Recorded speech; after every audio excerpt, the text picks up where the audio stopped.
All right, if you're in tech, you know the feeling, right? It's like trying to drink from a fire hose of information, constantly. So the big question is, how do you actually stay current without completely burning out? Well, that's what we're going to get into. Let's dive into a pro's guide for navigating the crazy world of tech podcasts. Okay, so first things first, let's just set the stage here. It kind of feels like we're all on this tech treadmill, just this nonstop race to stay relevant. And listen, it's not just you. The entire industry is moving at a breakneck pace. I mean, new frameworks, new AI models, huge market shifts, they're popping up practically every single day. It creates this constant nagging pressure to just keep learning, keep adopting, just so you don't get left behind. And yeah, the stakes are super high. There's this quote from web designer Lorenzo Gutierrez that just nails it. He says you either stay on top of this massive wave or you risk becoming obsolete. It sounds harsh, I know, but that's pretty much the reality we're all working in. So here's the problem, right? You can't just try to drink from that fire hose by reading every single article and newsletter. That is a recipe for total burnout. It's just an overwhelming flood of information. And let's be real, who actually needs more screen time? I know I don't. Okay, so if more screen time isn't the answer, then what is? Well, that's where we get to talk about your audio lifeline, podcasts.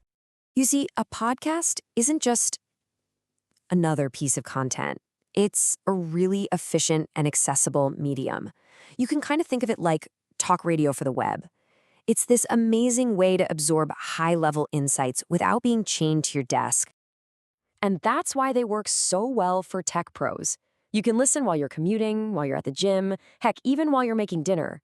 You get to hear directly from the experts, stay up to date without staring at yet another screen, and you might even find some genuine inspiration along the way. But of course, with literally thousands of tech podcasts out there, you can just end up shifting that feeling of overwhelm from one medium to another. So the key here isn't to just listen to more, it's about finding your specific frequency. So this is the most crucial question you have to ask yourself. What do you actually want to achieve? Because the best podcast for, say, a founder is going to be totally different from the best one for an engineer.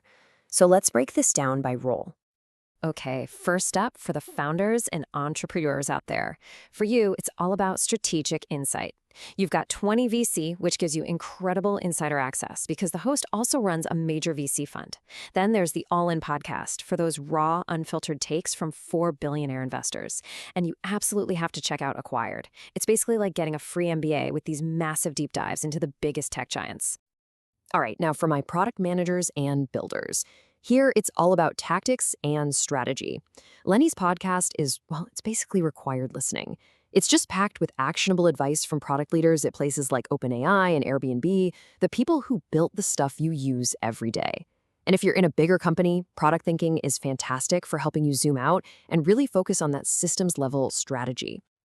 And for all you developers and engineers, we know technical depth is everything. Software Engineering Daily delivers exactly that, with daily technical interviews with engineers from places like Google and Capital One. Syntax is awesome. They call their episodes tasty treats for web devs, covering JavaScript, CSS, all that good stuff. And then there's the changelog, which gets you right to the heart of open source and the brilliant people who build it. And you know what? No matter what your role is, it's so important to get a critical perspective, to see beyond the industry hype machine. For that, Hard Fork from the New York Times is fantastic for balanced analysis on AI and ethics. There Are No Girls on the Internet is such an important listen, exploring internet culture for women and marginalized voices. And if you want some bold, super opinionated takes on tech industry accountability, well, you can't go wrong with Kara Swisher and Scott Galloway on Pivot. Okay, so now you've got a great list to start with. But how do you spot a truly great show out in the wild on your own? Well, it turns out there are a few key ingredients to look for. You can really break it down into 4 main pillars. You've got host credibility, deep dive content, community building, and diverse perspectives. But I'm going to tell you, one of these is way more important than all the others. And that one thing? It's host credibility. Look, the absolute most valuable insights are going to come from practitioners.